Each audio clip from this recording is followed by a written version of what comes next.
April 25, 1986, Chernobyl, northern Ukraine, former USSR. The worst nuclear accident in history unfolded in Lenin Nuclear Power Station's fourth reactor. A routine maintenance was underway. The technicians planned to use the downtime to test whether the reactor could still be cooled if the plant lost power. During the test, technicians violated safety protocols, and power surged inside the plant. Despite attempts to shut down the reactor, the second power surge caused a chain reaction of explosions. Finally, the nuclear core was exposed, spewing radioactive material into the atmosphere.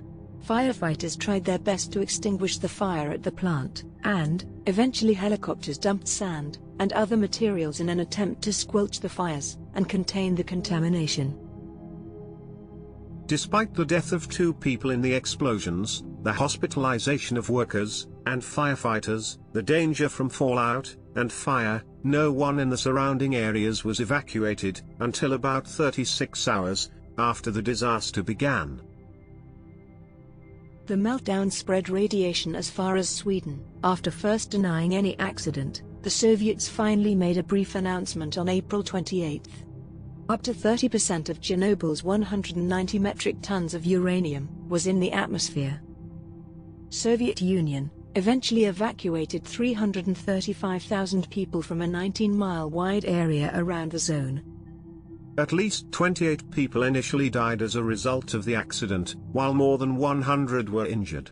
The United Nations Scientific Committee on the Effects of Atomic Radiation has reported that more than 6,000 children and adolescents developed thyroid cancer after being exposed to radiation from the incident.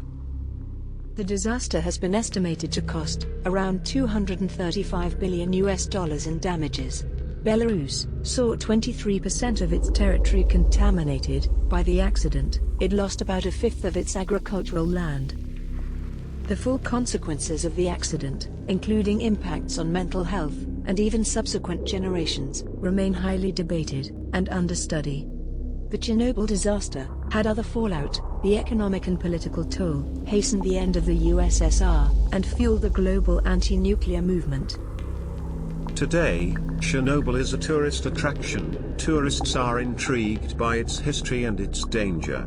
International Chernobyl Disaster Remembrance Day is celebrated annually in memory of the 1986 nuclear disaster.